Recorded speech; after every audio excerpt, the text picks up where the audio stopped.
Good evening, everybody. I'll call our public council meeting for Monday, February 24, 2020 to order. First, we'll add some new items to our agenda. We'll start with Councillor Glenn. Just a weekly thanks. Councillor Ngoss. Condolences. Councillor Roach.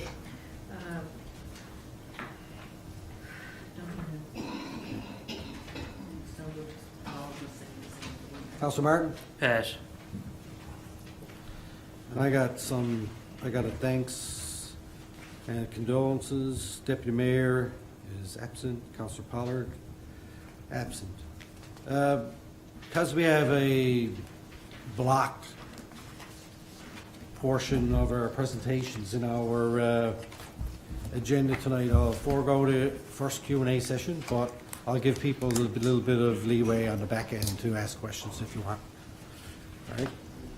And with that said, could I get a motion, please, to adopt the agenda as amended? So moved. Preferred seconder, all in favor? Aye. Aye. Opposed? Carried. We have a set of minutes from our regular public council meeting, February 10th. Any errors or omissions? None. Motion to adopt those, please. So moved. Second. Preferred seconder, all in favor? Aye. Aye. Opposed? Carried. We have special council meeting minutes for February 13th, 2020. Any errors or omissions? Motion to adopt, please. So moved. Nobody wants second? I'll second. Seconder? All in favor? Aye. Aye. Opposed? Carried. All righty. Proclamations, presentations. We have a proclamation here for National Lymphedema Day, Awareness Day, March 6, 2020. I am going to hand that to Councillor Glenn to read. And take it away, buddy. Now, how do you actually pronounce that? I don't. I think it's lymphedema. Lymphedema, is that correct? Yeah. It's hard to pronounce. That way you gave it to me. Okay. Okay. Thank you, Mr. Mayor. Proclamation National How do you say it again? Lymphedema. Lymphedema Awareness Day. See, we all need to be aware of this so we can all pronounce it properly. Where lymphedema is a chronic and debilitative disease characterized by an accumulation of lymphatic fluid that causes swelling of the arms, legs, and other bodies or other areas of the body. Whereas patients with lymphedema may struggle with pain and swelling and may experience financial and psychological strains due to the difficulties of managing their disease. Whereas while there are many cases of primary lymphedema that are inherited, most cases are secondary that develop as a result of trauma, infection, surgery, radiation therapy, or removal of lymph nodes. Whereas the removal of lymph nodes and radiation therapy are typical in cancer treatment, leaving some cancer survivors predisposed to lymphedema. Whereas research about lymphedema has continued to grow, ensuring the best practices are available for patient care. Whereas lymphedema affects many people in the province of Newfoundland and Labrador. Whereas Lymphedema Association of Newfoundland and Labrador is a registered charity dedicated to ensuring all lymphedema patients have access to information, support, and treatment. Whereas March 6th of each year is internationally recognized as the Lymphedema Awareness Day to raise awareness about this disease and treatment options are available. Therefore, I, Craig Scott, Mayor of the Town of Torbay, do hereby proclaim March 6, 2020 to be observed as Lymphedema Awareness Day in the Town of Torbay. So moved. Second. Over and a seconder. We'll pass this first, and then I'll ask the ladies that are here to speak, or get them to do it now. All right. So we have somebody here. Well, three people here actually: Christy Burke, and Aaron Pennell, and Fran Mowberry.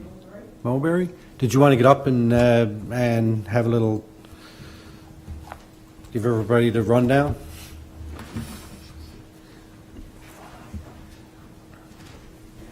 go. Oh, yeah, sure. It's just a little, something from us. Joe? Thanks. Hi, thank you for having us here today. As Councillor Gallant read out, lymphedema is something that causes a buildup of fluid in different parts of the body, depending on whether you have primary or secondary. It depends on what part of the body is affected. I'm affected because I had breast cancer in both breasts, and I have my sleeve on. It can be a pain, but it is manageable, and there are treatment options. According to statistics, in a couple of years ago, there's 1 million people in Canada with lymphedema, and there should be about 15,000 people in Newfoundland and Labrador. A lot of those don't even know they have it. You might hear, you have big legs, I just have big legs like my grandmother, those kinds of things. But sometimes it's from surgery or radiation, and having lymph nodes removed. So, did you want to?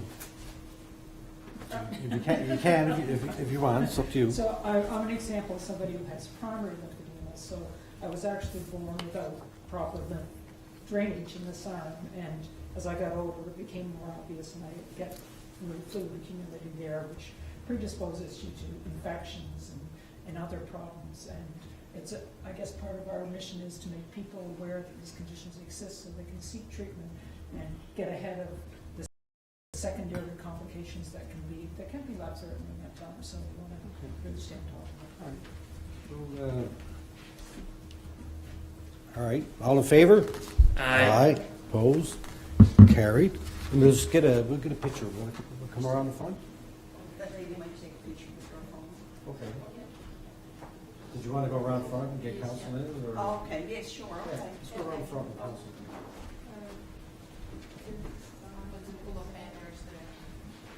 Yeah, you can just get that. Yeah. I'll actually get this on anyway.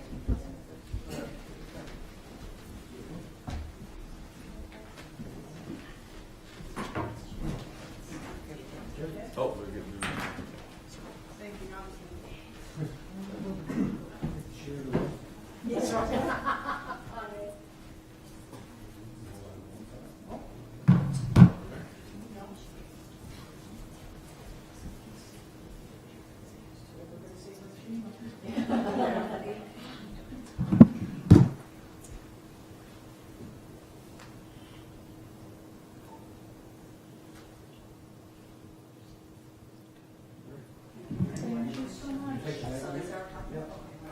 Thank you.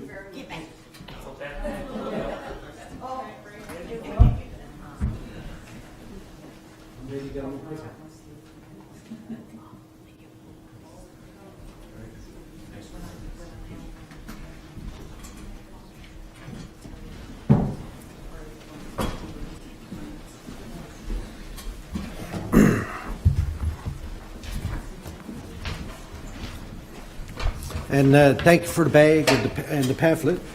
And I guess I just want to say it's important. It's important that we do these proclamations and raise awareness for different diseases and afflictions that people have, just so that the public is more aware of what's going on. So I think it's really good. Thank you for coming. Alrighty.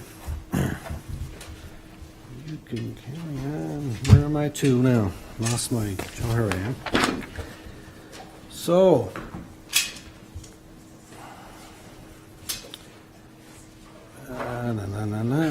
Next on our agenda, we have a special recognition for a young Torbay resident. It's a Youth Bravery Award. And I've heard a lot about this over the last little while from Parker's nanny, in particular, at very first. So I'll just give a little background. So Parker Upshaw. So during the summer of 2019, Parker had an incident where he began to choke at home while he's having his breakfast with his mom and dad. So Parker's dad just jumped up, quickly responded, and give him a Heimlich maneuver. And, you know, at that point, I guess Parker asked his parents, could they teach him how to do that? So they provided him with instructions on helping the individual who may be choking. And along with the Heimlich maneuver, they also told him how to do it on yourself if you're choking, which I guess is probably a pretty good skill to know if you're on your own. And I'm sure that Parker never would have thought that he had to remember how to do it, but only a few months later, Parker saved a classmate's life, Jacob Dyke. And it was recess time when there was a teacher assisting another student, and the teacher heard the children shouting that Jacob can't breathe and he's turning purple. So thankfully that day Parker Upshaw was in the right place at the right time and quickly used his skills that his parents had taught him to perform the Heimlich maneuver, dislodging a piece of fruit roll-up Jacob was choking on. So with that, I mean, that to me is a tremendous story. And, you know, we felt that it was important to get him here and to recognize what he had done. So we do have, I got a gift for him and one for Jacob. And I also have a certificate here. But I think what I'm going to do, I'm going to get Parker to come up. We're going to come up here in the front, and I'm going to turn on my microphone here. So, let's go.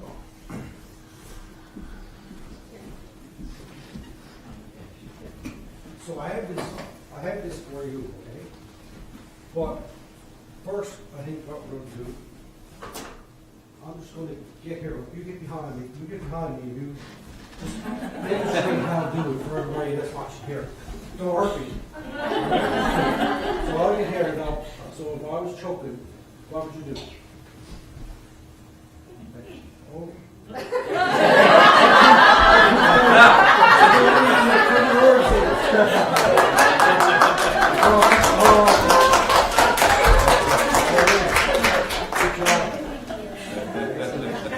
So, that is the basics of the Heimlich maneuver, right? I'm too big for you to get my arms around. But on behalf of the town of Torbay and our council, I have this certificate of bravery, and it says, here, let's turn around this way, so everybody can see you. So, you can't see me. So it says, certificate of bravery. This certificate commemorates the uncommon courage exhibited by Parker Upshaw this day, the 24th day of February 2020, and signed by me and town boss, Don Chapman. For you. I want to congratulate you. Congratulations.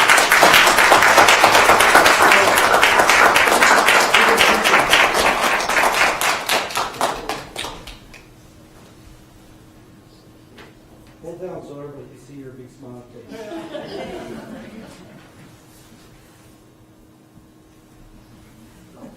And I know your name is so proud of you because you haven't stopped talking about it ever since it happened. Jeff, you want to get grabbing this?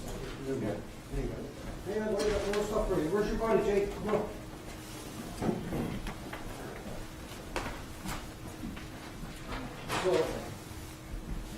So I also have a gift here for both of you. And I think we're both the same way.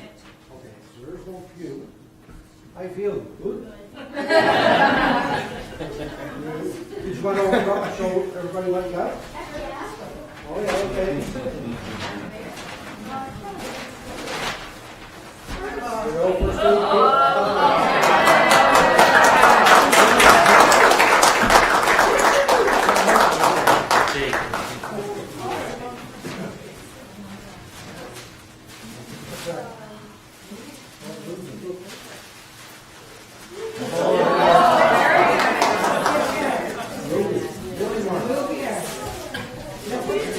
All right, so let me have to pick up that. Come over here back to bed.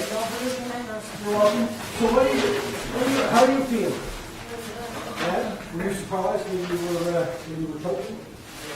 And were you surprised when the friend was able to help you? Way more than down around me, I'm sure. So you must have been really grateful, were you?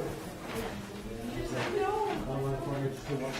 Here, here, all the first thing is everybody can see it. Here, give me it, I'll hold on. There you go. Here, you hold on to it.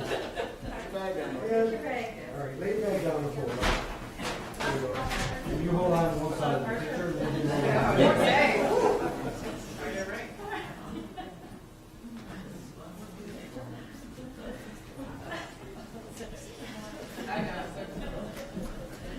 Not proud, I know. Thanks, Rob.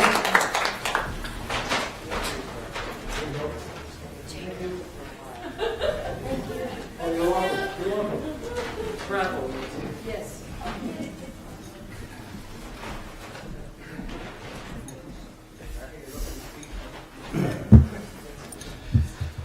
Oh man, how awesome is that? Really, you know. I don't know if we've ever given out a youth award like that before, have we, Tina? So, Parker, you're the first, buddy. You're the very first one to get that.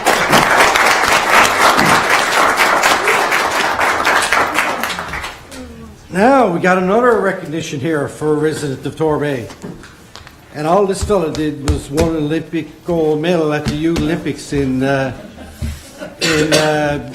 mixed doubles curling. Back in January. See, I can remember anything. And it's Nathan Young. And nobody gave me any background on you, Nathan. But I think that we're happy to have you here. And we do have a gift there for you as well. Would you like to come up and just tell everybody the experience that you had when you were in Switzerland? Oh, what a memory I got. You can stand there if you want, or you can take this and. I can just come in. It doesn't matter. Where's the best place for me to stand? Or take this, that way you can talk to those people. To be honest with you, I don't think it's working. Is it working? Working, yes. Well, first of all, thank you very much for having me. And, I guess it's kind of cool or whatever to have won a gold medal, but it's not nearly as cool as saving someone's life. So, yeah, congratulations. Great job, Arthur. And, yeah. You guys will be good friends for a long time, I'd say. Yeah, so there you go. Last month I was fortunate enough to play with Team Canada and Switzerland at the Youth Olympic Games, and so basically how I got selected to play with the team was at Canada Games in February of 2019. If you went to the Canada Games, or if you went to the under-18 nationals, you could submit an application to Curling Canada, and they would they'd look at the applicants, and they kind of scout you out at the nationals or at the Canada Games. And I played for Team Newfoundland last year at the Canada Games, so that's where they kind of scouted and picked the team from there. So yeah, the Youth Olympics is a pretty neat thing. So at the Youth Olympics, they have athlete role models. So, for example, Patrick Chan was there, just as an example. And it's pretty neat when they say, how similar the Youth Olympic Games is to the real Olympics, because we don't know what the real Olympics is like. We're not there yet. But it's pretty neat to be able to experience something, as similar as the real Olympics. So that's pretty neat. But yeah, so there's 2 weeks. The first week was a mixed event where so Team Canada was comprised of 2 males and 2 female curlers, and we lost the quarterfinals of that event, so that kind of eliminated us for that. So quick rebound, had to get over that loss pretty fast and get ready for the mixed doubles, which was during the second week. And the way that worked is based on the seeding from the mixed event. We got paired with the opposite gender from a different country. So I got paired with a girl named Laura, who was from Hungary. And luckily enough for me, she spoke perfect English, which is a not-known when you're paired with, like, you could be paired with someone from China who doesn't speak any English, and I certainly don't speak Chinese, so that worked out. And Laura and I, we actually went on to win that event, which is a pretty neat experience. Like, you go from not knowing this person who lives halfway across the world to winning a gold medal, so it's really odd if you think about it that way, but yeah, so here we are, so thank you very much. That's awesome.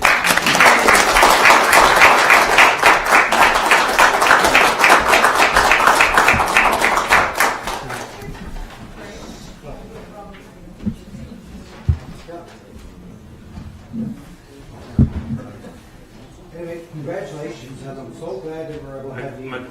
And, oh, is it working? No, you haven't got turned on. Is that? Oh, Is that? No. I can speak loud enough. This is a token of our appreciation and congratulations from the town of Ovarian. And here, we did a quick picture. And we get council up. You want to get a picture? Sure. Next week, we'll be looking for the main All road. these famous people.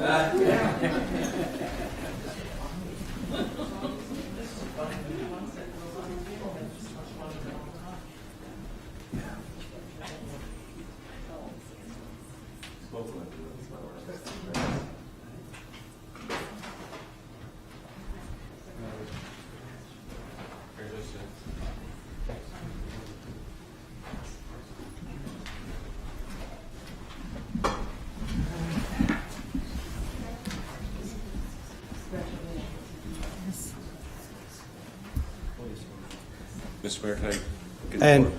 just hang on for 1 second. So, in addition to Nathan winning his gold medal, next week he's going to be at our Rocks and Rings event at Torbay Common, and that's a curling event. It's for kids or for everybody, for anybody who wants to come. And he's going to be there, and I'm sure that he'll be more than happy to give people a few pointers and have a chat and that's next Saturday? Sunday. Psst, my memory's gone. What? Sunday, March 1st. So he'll be there, and if anybody wants to drop over, feel free. Do you have something on that? I just wanted to read out the actual announcement for it, but yeah, it's Sunday, March 1st, Oh, 10 okay. a.m. to 1 p.m. Rocks and Rings. Nathan will be there to take part and do a Q&A session, meet and greet. Session starting at 11:30. So All right. hopefully everyone gets out. Perfect. Thank you. Thanks. All right, now back to our regular boring agenda. With that, I'm going to shut this off. All right. Done. So next on the agenda is the mayor's report. I had a busy couple of weeks. Last February, I took part in a legislative review meeting with some of my colleagues from around the province and with Municipal Affairs. February 13th, we had a special council meeting here. February 14th and 15th, I chaired my first Urban Municipalities Committee meeting in Paradise for the weekend, and we had a lot of, I'll just let it, if you want to go, you can go on. You can always come back. Oh, you're welcome. Thanks for coming. See you. Take care. All right. That's okay. Have to do some schoolwork. See, if you miss school, you have to. That's right. Yeah. Good advice. Thank you so much. See you guys. Thanks for coming. All right, where was I to? Yes, we had our UMC meeting in Paradise. Thank you to the town of Paradise for hosting it, and we had a lot of great discussion throughout the weekend. Our CAO was also there, and talking with her counterparts from across the province. Of the UMC, the Urban Municipalities Committee, is the 23 largest municipalities in the province. It's under the umbrella of M&L, so I'm proud to be the elected chair of that. And our next meeting is in Port-aux-Basques in May, I think, at some point. So everybody will be looking forward to that. February 15th, we had a meeting with the Torbay Volunteer Fire Department Executive. February 18th, I attended a Admin and Finance Committee meeting. February 22nd, on Saturday, I was at Torbay Common for our Winter Family Fun Day, or Winter Fun Day. And it was really well attended, and I had a great time. I was there for most of the day, taking in some of the entertainment that was being provided.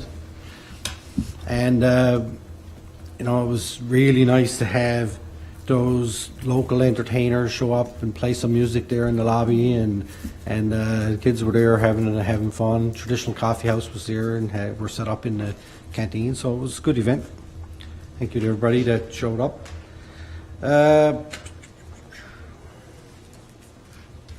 Today, February 24th. So today I was happy to take part in a panel discussion interview, I guess, with CBC Television and Mayor Danny Breen and Dan Bobbitt and Dave Aker of Mount Pearl. And we got a chance to sit down for about an hour or so and talk about the state of emergency and regional cooperation and where things stand, where they could go in the future. It was a really interesting discussion. I'm not sure when it's going to be on, but it'll probably be on hopefully within the next week or so. And we did that with Carolyn Stokes, and she was very nice. It was a good time. What else? Happy birthday, Councillor Roach. February 29th. I'm only 18. I know, it only comes every 4 years. And tomorrow night I'm going to be helping judge the Lions Club Senior Speak Off at Holy Trinity High School. So that should be a lot of fun. And with that, that is it for me. Anybody have any questions on any of that? No? Good. Perfect. Moving on. Business Arising Report. Anything on there that anybody has any questions about or would like to talk about? No? Good. Excellent. Correspondence. There's one there from the Department of Municipal Affairs and Environment, an information circular. It's there for information purposes. Year-end claims for municipal infrastructure programs. We'll just forward that on to Finance? Yeah, okay. And we have a correspondence here from Women of Hope, Ovarian Cancer Support, Newfoundland. It's a petition for designated parking for cancer patients. And this is a group that we've gotten to know quite well, I guess, over the last couple of years. The lady, I'm trying to remember what her name, Susan Glenn, is the lady that originally contacted us, and she's the one who brings the proclamations, and she brought this petition, and she has a nice calendar here that features, there's a lot of people that have been supporting her and her I guess her initiatives over the last year, in this one in 2020. And this petition is to be presented at the House of Assembly in March. And she has a letter here, so she says that you know, here's her calendar, and there's some posters there as well. And she was wondering if we could help them complete their petition. So we'll take a copy of it and we'll lay it there on the table if anybody wants to sign it. We'll keep it at the front desk at the town hall, and we'll get as many names on it as we can. And then when she comes back and picks it up, and then or we're going to send it to the Confederation Building, and it'll be presented to the House of Assembly in March. So I wish her luck in that endeavor, and I know that I see her all the time. I follow her Facebook group, and she's very active and busy all the time. I give her a lot of credit and wish her well in those endeavors. Anybody have any questions or comments on that? No? Okay. Thank you. Committees of Council. Committee of the Whole. There's Committee of the Whole minutes there for February 3rd, 2020, and there's another set there for February 17th. The February 3rd ones, could I get a motion to adopt those, please? So So moved. Second. Mover and seconder. All in favor? Aye. Aye. Opposed? Carried. And they're set there for February 17th. Motion, please. So, your Yeah. permission, I In the first one? No, in the second of February 17th. I had to leave at 7:30, so I was likely targeted. Yeah, you left at 7:33. It's noted up with all being In the top. Sorry, I didn't see that. Okay, never mind. Okay, all right. Motion, please. So moved. Seconder. Second. All in favor? Aye. Aye. Opposed? Carried. Planning land use development. Councillor Martin, take it away. Yeah, a brief report there. We didn't get to meet during our last meeting, unfortunately. I just have a variance and discretionary use applications report, February 21st, 2020. Advertisements from February 7th to February 20th. The following applications have been or will be advertised in accordance with the Town of Torbay's regulations and motions number 031218. Application number BR 2020-002, 5 Pondside Lane, which is for the Home Office for business providing consulting and services for spray tanning. And the second one is application BR 2020-003, 560 Indian Mill Line for a home office for chocolate bar and confections business. All right, that's it. Okay, Thank you. thank you. Up next is the Administration and Finance Committee minutes, and I was present at that meeting. So with that, I'm going to turn the chair over to Councillor Roach. Temporarily, you don't have to get up. You can sit in your seat Okay. because I'm not moving. Brilliant. Great. Okay, Mr. Scott, is it? I'm sorry. I'm Sorry. carrying on now. Mayor Scott will give the budget 2020 report.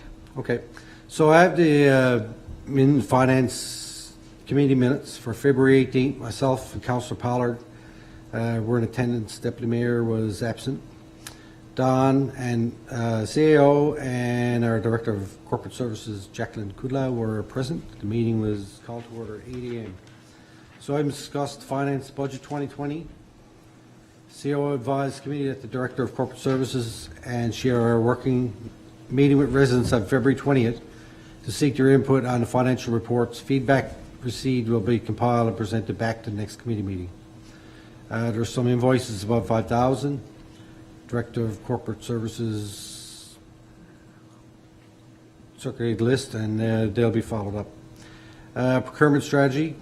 Committee agreed to bring forward a recommendation to adopt a procurement strategy. I'll do that now in a motion. Town of Torbay adopt a procurement strategy as presented, effective February 25th, 2020. So moved. Second. Mover and a seconder. Any questions or comments? All in sorry. favour? Go ahead. Any questions or comments? I'd just like to say that it was very well defined, strategy. Microphone. Sorry. No, I was pleased with the strategy after reviewing it. I think it's a really good document, so thanks to the committee. Any other? Okay. All in favour? Aye. Contrary-minded? Okay. Gas tax cash flow. So CEO will provide an overview of timelines, project expenditures as it pertains to the gas tax agreements. Asset management funding. So I confirm the staff researching funding opportunities for asset management program implementation. So an opportunity through the Federation of Canadian Municipalities to provide funding in the amount of $50,000. And committee requested staff follow up with M&L to confirm other funding opportunities. Applications will be submitted to support the town's work on asset management. East Coast Trail request. There was a trail request, or a funding request from the East Coast Trail to sponsor the 2020 Trail Raiser event. And committee requested further review and bring the item back to the next committee meeting. Folk Arts Council request. We reviewed the request from the Folk Arts Council about our support for upcoming theatre. Committee requested a project budget and confirmation date and event. It was requested this item come back to the next committee meeting for further discussion. We had a resident letter. CO confirmed review by February 20th, and CO will draft a reply. Administration, we talked about our respectful workplace policy and prevention plan. And committee agreed to bring forward a recommendation to council to adopt a respectful workplace policy and prevention plan.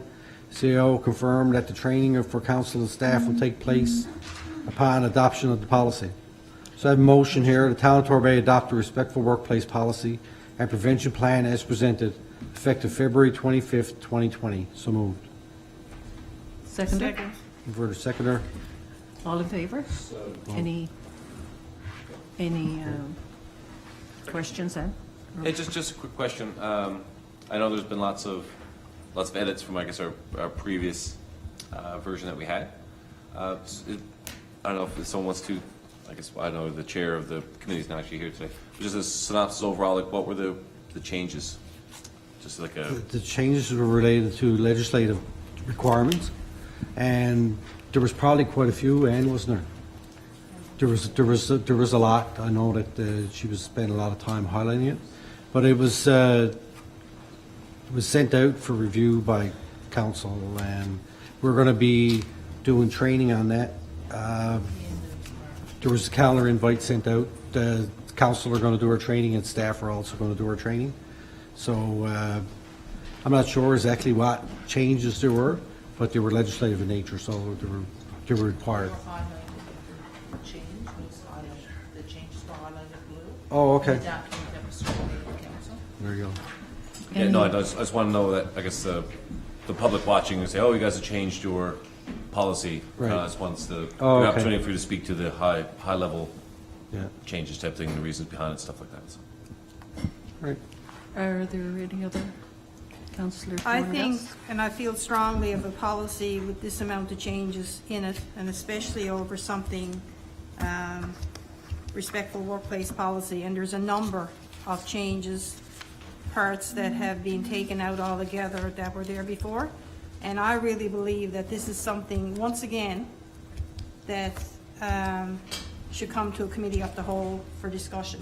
Not just come because it's evident even with Councillor Bland asking about the changes that's in here. And I think that we all should be made aware of these and to go through them on a case-by-case basis like we have with other policies, so that everyone is fully aware. And I know that there's training coming up, but still. So I'd like to make a friendly amendment that this be, come up at our next, this motion be deferred until it comes forward at a committee of the whole meeting, so as everybody has an understanding and are fully aware of the changes that comes through here. Sure. So the facilitator is going to speak to what required changes are going to be part of the training session. Right. So all that is part of the training session to look at why the So- changes were made. Is this policy going to go down over, so by that time we'll be after adopting this, so if there's something in here that somebody doesn't agree with, and I'm delighted to see that some of the changes that I guess I kind of beat to death last time around, I guess where the chair of HR and the CAO, I guess if there was a harassment charge, that they were the first line that would have been involved in it. And I'm glad to see that a lot of the changes that I had talked about before in this policy have been implemented, put in here. But again, I would feel more comfortable because then it'll be after, once we receive the training, it'll be after being adopted. And I don't know if anybody else feels the same way and if everybody is totally familiar with this, but this is something that we live by. And again, I really strongly feel that a lot of these should come up for discussion at a committee of the whole rather than just being put through at a council meeting. Well, the HR and Admin Committee, in consultation with our HR consultant, got these changes made. It was sent out to all the council. We had weeks to respond to it, to read it, to look at it, to send back feedback. So, you know, there's always an opportunity for members of council to provide feedback on any particular policy or whatever that's coming up. And I think that the one that we had adopted before was, you're right, there was changes that need to be made, and they've been made. But the one that we have now is meets the legislative requirement that the government sets out for us. And we will get a rundown at our training session of what those changes are and what they mean. What's in it is in it. I don't see the reason to delay it. Well, I just put a motion forward, so again, for that to be delayed. Anybody second it? Oh, second. I'd like to speak to it as well, Madam Chair. If I could. I share some of Councillor Thorngoss's concerns. I remember the first round when we looked at this before, we all went down to it collaboratively. You know, I know quite a bit of correspondence goes out via email, but this is one of many instances that we need to communicate in a brick and mortar setting. You know, I don't really feel comfortable either voting on something that we haven't had training on yet. So I would support Councillor Thorngoss's motion and defer until we have a chance to collaboratively review with all members of council as we did before and receive training. Thank you. So the procedure is, any other, before we ask if there's any more, anybody else would like to speak to this, is that I think we have to withdraw the, you don't? Fair friendly amendment. There's a motion to defer. It's a motion to defer and it's a friendly amendment. Okay. All right then. So can we have the, okay, Councillor Glant? I'd just like to speak to that for just a moment. Yeah. I know, working on the first draft, of course, we all adopted and stuff like that, and I know this was circulated, and when I was asking about kind of want to summarize, I know there was a lot of changes here. I wasn't necessarily saying that we should delay the implementation of it or whatever like that. So I'm actually okay with just putting forward this. Like again, the justification is that these are the legislative changes, I guess, we have with our consultant, and we basically had a lot of the previous steps that we had before have been kind of X'd out, I guess, to kind of streamline and make things the way they're supposed to go more efficiently and stuff like that, and some of the changes we learned from lessons learned, I suppose, going forward. So I'm actually okay with adopting this as is. I know a lot of work went into it, and it would all, we can change anytime we want as well, right? So we adopt this and go forward, make these changes as suggested, and when we go to get the training on it, if there's something that we don't like, we can always come back and tweak it as we want. So I'm okay with going forward with how it is now. I mean, it's been a vetted document, right? Mayor Scott, would you like to speak to it? My opinion is that we should just go ahead with it as it is. The committee has looked at it, our consultants looked at it, I've looked at it, all of council should have looked at it. If they had concerns, should have sent back feedback. It's been on the go now for, I don't know how long we send it out ago. Weeks anyway, right? A couple of weeks. If we delay it, and this is a legislative requirement, and our staff, we have training scheduled for our staff, it'll be April before we get through that, going to a committee of the whole meeting, and then get our staff trained. I mean, I don't see the need, really. If we can sit down and we'll go over the changes when our training is happening, and if there's an issue at that point, then we can bring it back and make an amendment after. But it's important to get this is a piece of legislation that we need to get it in place so that it's there to protect our employees and our council in their workplace. So I see no reason to So I defer. ask for a motion to amend the, well, it's already made. There's a motion to defer. It's a motion to defer. So we have to vote on that motion first before we vote on the previous motion. Yes. I was just going to say that this was legislation since the 1st of January, and I guess I don't see what another 2 weeks is going to do unless the training, and that's my one question, when is the training scheduled for? Next week, or next week? No, we had to. 3 weeks. We had to move it. It's at the end 5 of, weeks. at the end of the month. So, which means that in 2 weeks, this indeed could come up at our next committee of the whole meeting and come back to the next council, and it won't be delayed any It's further. already a significant agenda item for next committee of the whole, so that won't be able to go on the agenda. Well, I'd like to hear, and I'd put that forward, because last time when we had this policy in place, there were changes, suggested changes to it, and they never did get updated and get reflected in it. So I'm asking that I will go through and accept this as it is, but if there's any recommendation to changes, that I would want to see them amended and not continue on for the whole duration that this policy, current or past policy, was in effect. And that if there is something that comes up at our training that needs to be reflected, I'm going through with this on the understanding that it will be amended and be changed. Will you withdraw your friendly amendment? Right. Excuse me? That's fair. Excuse me. Councillor Thorngoss, are you willing to rescind your motion that you just made as a friendly motion, as a friendly? I'll rescind it addition? on the basis that if there's something that comes up once we go through the training that needs to be changed. You either that it or, will be. yeah. So you are taking. I will, yeah. Okay. So then we'll have a vote on the document as presented to us this evening. Aye. Anybody have anything more to say? No. Okay. All in favor? Aye. Aye. Counterminded? The motion passes Okay. with everybody. Thank you. Council Professional Development Committee discussed Council Professional Development as approved budget 2020. Committee requested staff compile historic data based on regional, provincial, national, international participation. So look at the dates of what's coming up, and a further discussion will occur at next committee meeting with a recommendation back to council. Arena Board of Directors, community representatives.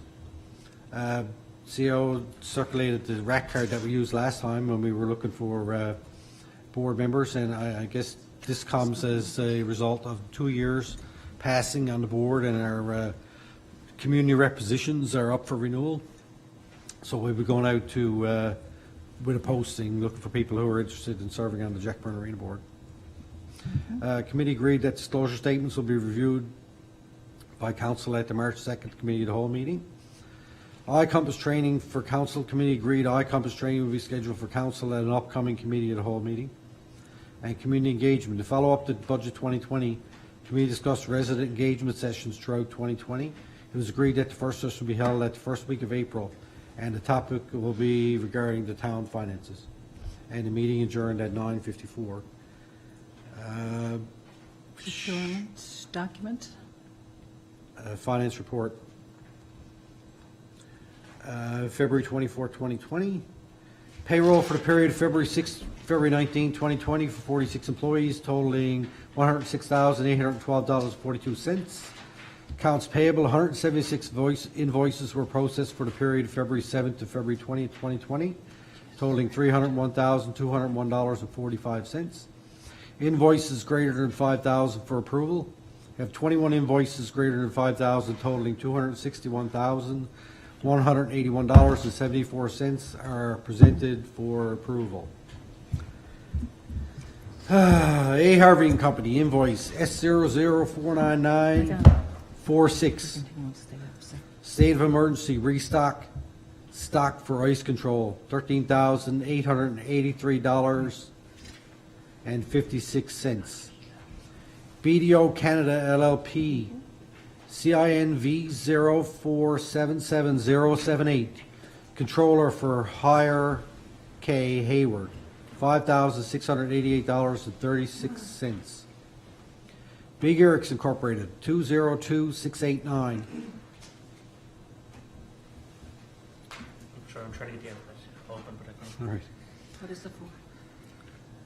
24-inch Tennant T300 walk behind auto scrubber, complete with two 12-inch nylon brushes. It's fine. Sorry, iPad's about to go dead, but I can't get the plug. Here. The cover stuff. The sheer manager. Yeah, go ahead. Okay, sure, thank you. Sorry for the interruption. Where am I? Oh, $10,114.25. Commissioners, invoice number 32609, Municipal Enforcement to January 11th, $5,152. Credit Recovery 2003 Limited, 123-12019. Collection fees, November, December 2019, $6,419.64. Harvey and Company Limited, STJ-1056546, state of emergency, replacement door assembly on unit 05-04, $7,254.08. Jostle Corporation, invoice 04391, internet renewal, $5,847.07. Narrow Marketing Limited, partnership, 15113058, diesel for depot tank, $8,384.29. Another one for Narrow, 15113193, diesel for depot tank, $5,834.36. Narrow Marketing, 15113385, diesel for depot tank, $5,399.11.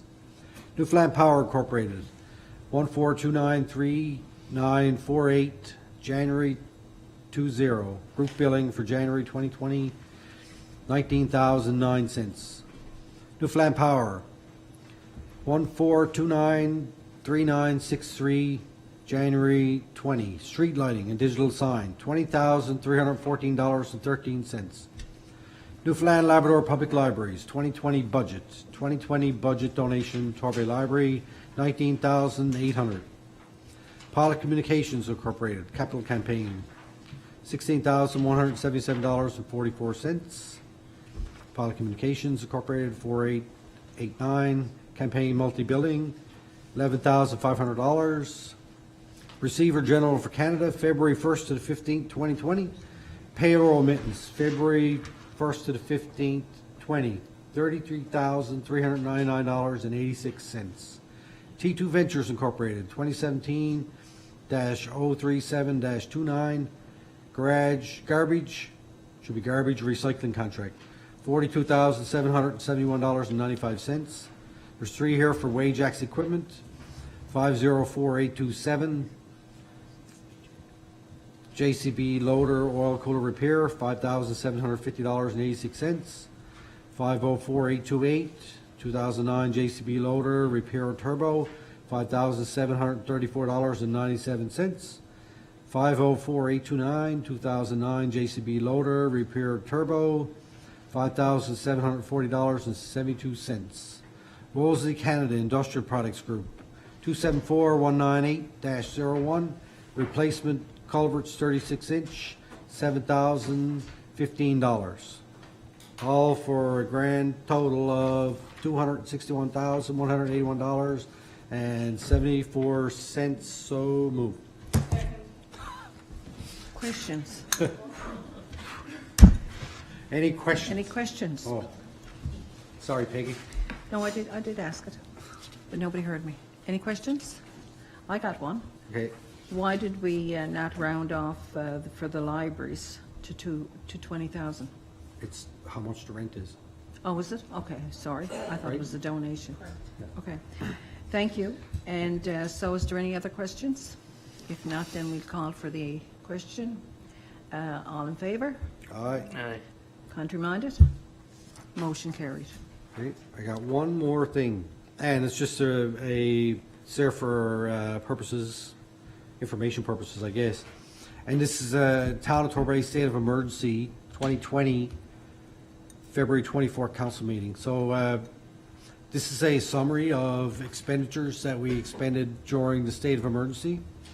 It's interesting information for people to know. So overtime costs $18,629.98. And we had some expenditures for sand and salt, $12,000, almost $13,000. Fuel, a little over almost $14,000 for fuel. Equipment damage, we had almost $10,000 worth of damage on our equipment. We spent about $800 getting our warming station ready and another $800 on miscellaneous things throughout. So we had about $37,602 in some expenditures. And we have some estimates for damage that we had, and that was outfall damage, $189,689.28, and some hydrant marker damage, around $1,000 for those, and loader blade repairs around $800. So this is still open until April 16th. We have to be able to identify any other issues that we have. So if we do, they'll get added to the list, but I thought this was interesting to share with the public and share with council the type of expenditure that we incurred for those few days. So there will be applications going forward for a lot of that stuff there that should be hopefully covered under the disaster. I have one question. Is any of this recoverable from the federal government? There's or- up till December 16th, we have, that's the deadline to apply. Okay, So we'll apply to, there's a emergency fund that you can apply on now. Yeah, there's an emergency fund that we'll be applying on. So we will be applying, just, we've got to make sure that everything is in a row. everything is in there. So we still have some time to identify any other additional issues that may have occurred that we haven't been made aware of yet. Any other questions? Great, good. If not, we have a motion to. There's no motion for that. Okay, That's thank just a you. report. Okay, thank you. I'll retire my seat now. Oh, hang on, I got a One motion. more motion. Okay. I got a motion. It's on the piece of Yeah. paper. So, this is a motion to fill our Director of Planning position that's been vacant now since the Director of Planning moved into the Director of Public Works. So I have a motion here that the Director of Planning and Development position be offered to Julia Schwartz. So moved. Second. Over and a seconder. Any, oh, All in favour? Aye. aye. Countermanded. Motion Aye. carried. Thank you. So I can take back over now, Yes, Councillor Roach? okay. I'll throw you over. Thank my you, chair. you did awesome. It's not very often that I get the opportunity to read out reports. Next time, could it not be the finance one? That's the best one. This whole on. Economic development and tourism. Councillor Martin, take it away, buddy. Thank you. Okay, we had a meeting on February 13th. The meeting was held later than usual due to a special council meeting.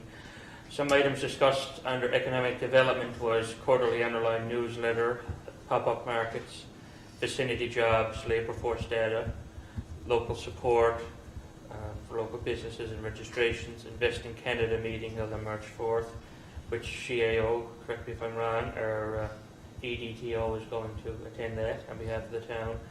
As well as tourism, we discussed Hospitality Newfoundland Labrador Conference, which as well, our EDTO is going to attend on behalf of the town. We also discussed culture and heritage, a meeting request that we received about some potential opportunities for the History House. That is upcoming, pending a schedule. There is a Planners Plate session on February 20th, and I believe our EDTO is also attending on behalf of the town. And some new business we discussed was opportunity to complete an overarching scan of current strategies and explore options and potential next steps for History House operations. These items are going to be discussed at an upcoming committee meeting. And the meeting was adjourned at 7:38 p.m. I was in attendance as a committee member, and Deputy Mayor Appleby was in attendance as the chair, as well as Deanne Lawrence, our EDTO, Economic Development Tourism Officer. Other than that, that ends my report. If there's any questions. Questions?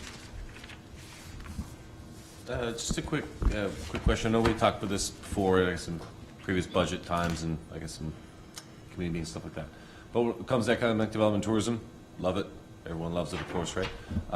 Have you guys talked much about establishing some metrics with regards to economic development and tourism? Yes, it's something that the Economic Development Tourism Officer is currently working on. Good. No, that's awesome. I'm glad to hear that. Look forward to seeing it. Any other questions? Great, thank you, sir. Thank you. Infrastructure and Public Works, Councillor Thorngas. We had our meeting on February 19th. Councillor Pollard and our Director of Infrastructure and Public Works is available. I have a motion here to accept the engineering fees as presented for the ball field lights replacement project in the amount of $45,995 plus HST, and to provide the engineer with the go-ahead to complete the required design drawings. So moved. Seconder? Second. Seconder, questions, comments? So this is something that was in our budget, and that we were looking at, I guess, doing, but we wanted to come back to council to get the approval for the engineering fees before we proceeded, and it's been something that we've been debating and talked about for a number of years right now, so it is something that it's in the plan. Okay. Question? And, go ahead. No, please, Councillor. I just want to confirm that we had money allotted for this, correct? Yeah, that's what I just said, it's a budgeted item. Oh, for I'm this sorry, year. I didn't hear you. That was my question. Okay, Councillor Gassano, we talked a lot about getting the best bang for the buck and all that kind of stuff. And I'm really glad that we did, I guess, budget the about $500,000 for new ball field lights. I think they're badly needed, of course. It's totally supported. But I'm just a little surprised, I guess, that it costs the $50,000 engineering costs, I guess, caught me by a little bit by surprise. I guess it says designs, $20,000, pre-design is another $10,000, contract administration there, $7,500. How many, like, do we actually have a breakdown of the design, like how many hours of design it is actually going into this for? All I've got is the total amount. I don't know if the director has any additional information, but No, that's what's provided. Engineering normally is around 10%. No, yeah, I guess so, but I guess when they say it's design, since of course we're all trying to have a much more critical eye towards this type of stuff. So when it comes to designing, putting these ball field lights in, you know, is that 40 hours of design work? Is it 2 weeks of design work? Is it, you know, I'm just a little curious. I know that we've been talking about requesting breakdowns for different, you know, different programs, different services that we all do, right? But so if we're going to turn a critical eye to, you know, the archery program breakdown, where we're spending, you know, $50, we should apply the same type of, you know. this is just Stringent- standard procedure anytime that we go for engineering. Yeah, no, I don't disagree. I just want to. consulting, so Sorry. No, it's just, that's the standard format. We haven't normally put any additional information in other than the overall cost. Nothing more of it. That's, Yeah. I mean, that's a pretty good breakout there for an estimate for an engineering project, actually. All right. Yeah, I know. I just, like Sarah, Madam Chair, are you comfortable with $50,000 for the design of it? Absolutely. You're That came fine. back from our director, and we need to move ahead on this project because bottom line, if we're going to install those lights, it has to be completed before softball season begins. I agree. Excuse me, I can't hear it. What's the final cost? $45,995 plus HST. Engineering. The engineering is $48,294, but the overall project is for the ball field lights is about $500,000. Okay. Any more questions? All in favor? Aye. Aye. Opposed? Carried.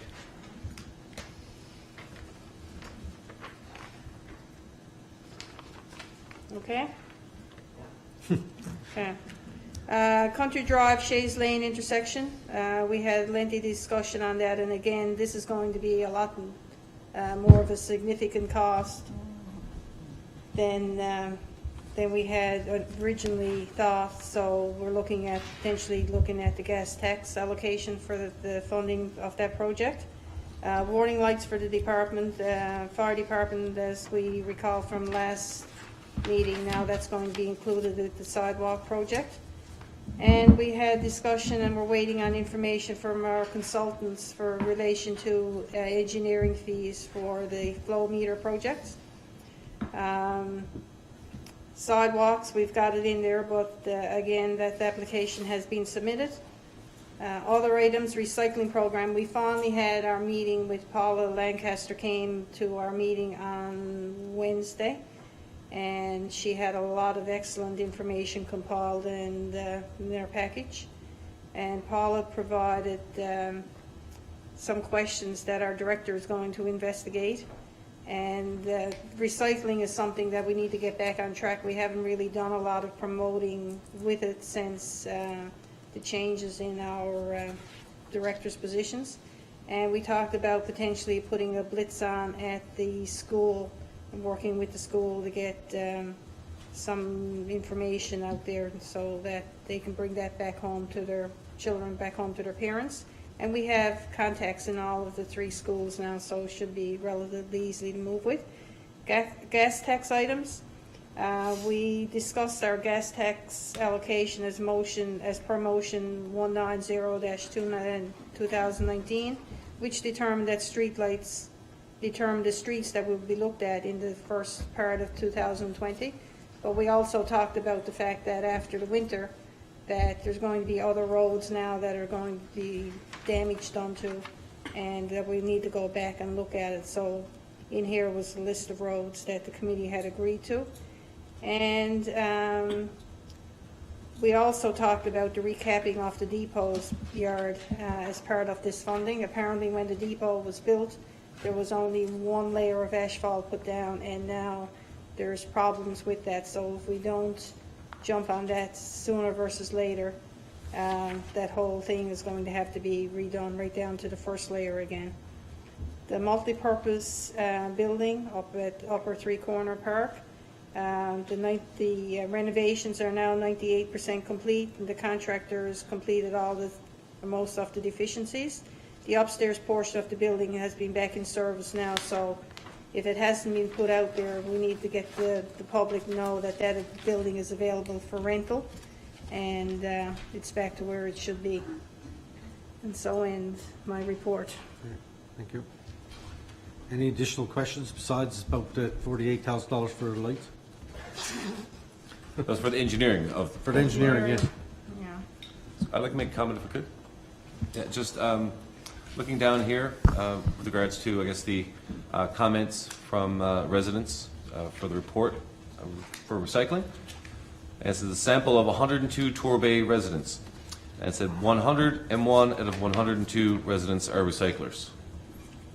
So I think that's actually fairly impressive. Of course, there's lots of really kind of the comments down there. I don't want to go through them, but just want to share a little story, especially for the new councillors, I guess, that have been here. I remember my first day, and actually, I think only Peggy was here at the time.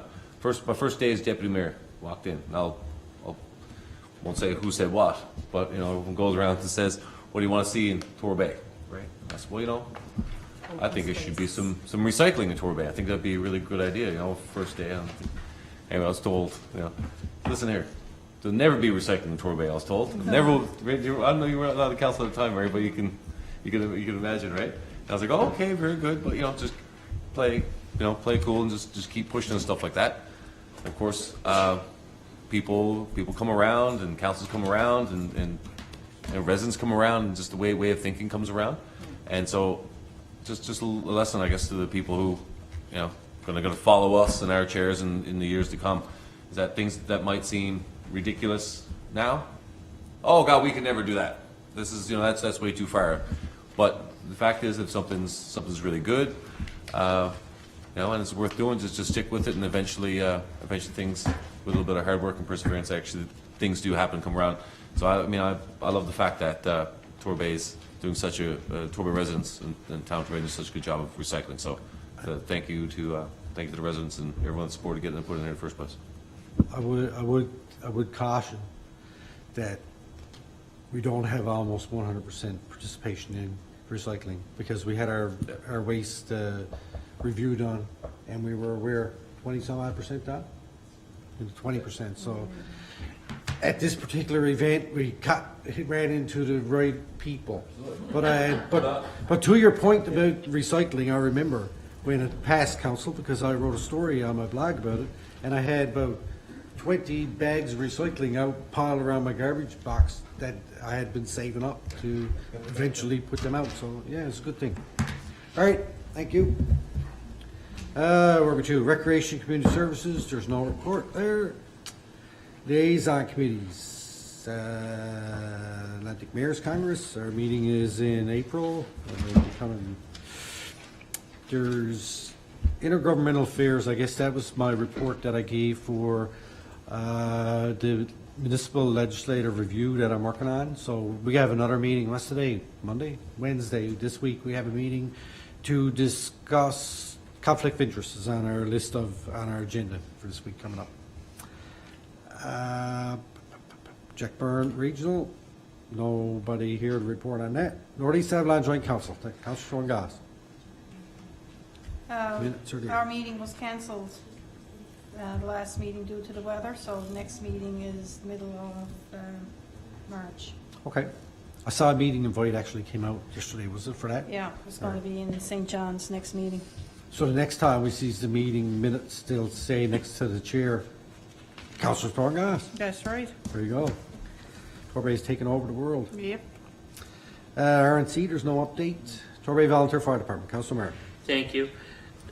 Last regular semi-monthly meeting, as well as next semi-monthly regular meeting, is currently yielded for a constitution meeting. So, other than that, I won't have a report for another little while. But on February 11th, I did meet with my counterpart in Flatrock and the chief and deputy chief to discuss firefighter of the year. They will be disclosed at their next meeting, the top three contestants. So I can't disclose that now until it's released. So other than that, good luck to all of them, and more will come. All right, thank you. Urban Municipalities Committee, I mentioned that earlier. I do have our report from our meeting in Labrador City, the prior meeting to the one that we just had in Paradise.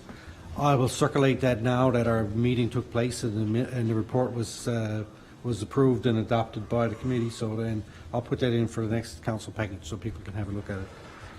But we had a great meeting in Paradise. We had a lot of participation, and obviously, because the state of emergency took place when it did, it was a topic that we had for discussion, and it was beneficial, I think, to everyone, even the communities that weren't affected or that are not on Northeast Avalon.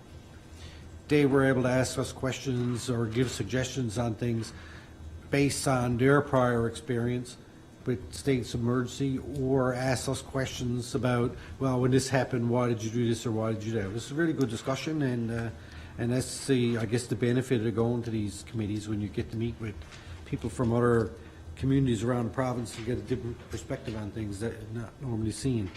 But our next committee meeting is in May in Port aux Basques. I won't be there. I guess the vice chair will chair that one, and it's Mike Tobin from Stephenville. He's going to chair it, and I'm going to be in Corner Brook for basketball with my daughter, so that will be that. Where are we to? We have no notice of motion. New business. Councillor Martin. Did you pass? I said I didn't have anything, but could I say one thing? Sure. Okay. I'm really happy and proud tonight to be able to be a part of what we did with the young people. And, you know, we got a great bunch of people, youngsters coming up, and I mean, just look at what talent we got here tonight. And a little fella that saved the life of his friend, I mean, you know, and young man who got, my God, right up there, you know, and got a gold medal. I mean, how proud can you be, right? And it was really nice what we did. And of course, we've done it in the past as well. But that's our future, you know, and we got something to be proud of all the time. Thank you. Well said. Councillor Torngas. I'd just like to pass along my condolences to the McGraw family. Right over the day that David McGraw passed away. And Dave was a long-term member of the Ovarian Volunteer Fire Department.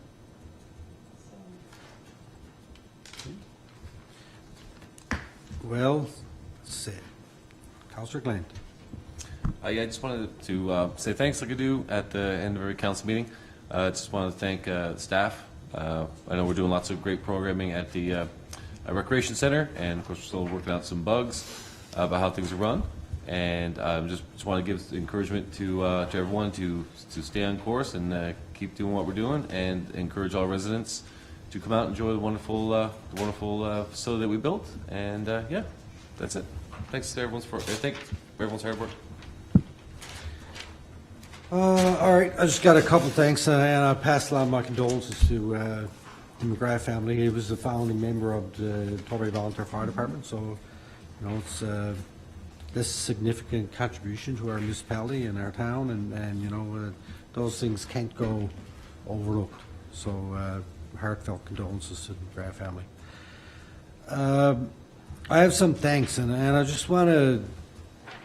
I spent 3 or 4 hours over to the community center on Saturday to the Winter Fun Day, participating in things and watching the entertainment. And we had people that came in. One couple I spoke to with their child came from CBS, came to come to our facility for that day.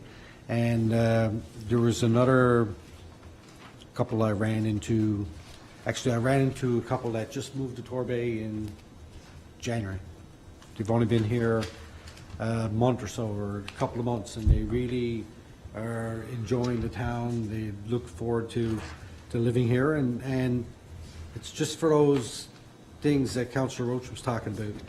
You know, we have some tremendous people in our community, and from young and old and everywhere in between. So it's so nice to see people come over. And just, I want to say thank you to the Allied Youth Group who helped out Saturday at the community center, and also thanks to the Traditional Coffee House for setting up in the cafeteria. It was a good opportunity for us to allow them to go in there and sell their stuff.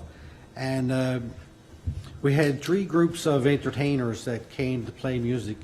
I think 3, that's all I saw. Justin Russell was the first one. And then we had the Sultans of the Shade, Teddy Lacey and Jody Murphy and Gary Goss, and they played for about an hour, and they were awesome. And Far East finished it off, Ashley Malloy and Tyler Humber and Zach Wall. I just wanted to give a shout out to them and thank them. And I did have an opportunity to live stream some of their music that they were playing, and some people saw what I was doing and came over to take it in. So the effort is never, I guess, too much just to be able to put out a picture or something on social media. A lot of people don't really know what's going on all the time. So with that said, that's it. I'm done. And Q&A session. Does anybody have a question or a comment? Yeah. Go ahead, Madeline. Is it, if you want anybody to hear it? So, I guess I'm confused. So I was wondering if you could clarify the situation. For me, I thought that several months ago, Council had said that we could not afford a second ice rink, and you know that was it. And yet there still seems to be action or work to plan for a second ice rink. You had the reference or briefing in your committee of the whole. So I'm very concerned. As a taxpayer, we have a debt ratio that is not very good. We can't afford another ice rink. We've got some big budget items that really need to be addressed. We have, as a town, invested a lot of money in our recreational programs and infrastructure. It's time we focus on the other stuff. And I really don't understand why we're spending so much time, again, still, on a second ice rink issue. Well, I guess from our standpoint, a second ice pad at Jack Byrne Arena is something that a certain number of our residents are asking for. So we haven't made any commitment to do it, but we do need to do the due diligence to find out what exactly are you talking about, how much money are you talking about. Then we can make an informed decision on what it was. Before, when they came to us, it was a $14 or $15 million project, and we said as a council, no, we're not interested in doing that. So I understand exactly where you're coming from, but we still have to listen. If somebody wants to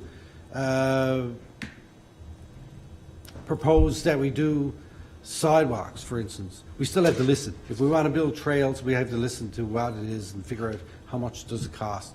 Then we can make an informed decision as a council. Right now, we don't know. It could be something that when, at the end of the day, when it came to it and we looked at it, that for a significant benefit, it might be an insignificant investment by the town, not insignificant, but very low. So we don't know until we look at everything. But We're a partner in that too, right? Did So we not- don't have all to say. didn't council say a few months ago that they were not pursuing that? We said, Because we couldn't afford it? I mean, that was my understanding. we said that we weren't interested the last time when they came with that. But we still had to listen to the members of the board that we put out there and our partner communities who also own that place with us to have a discussion. There's no commitment there to do anything, but we don't own that place all by ourselves. We got partners in that, right? So we have to listen to them and see what happens.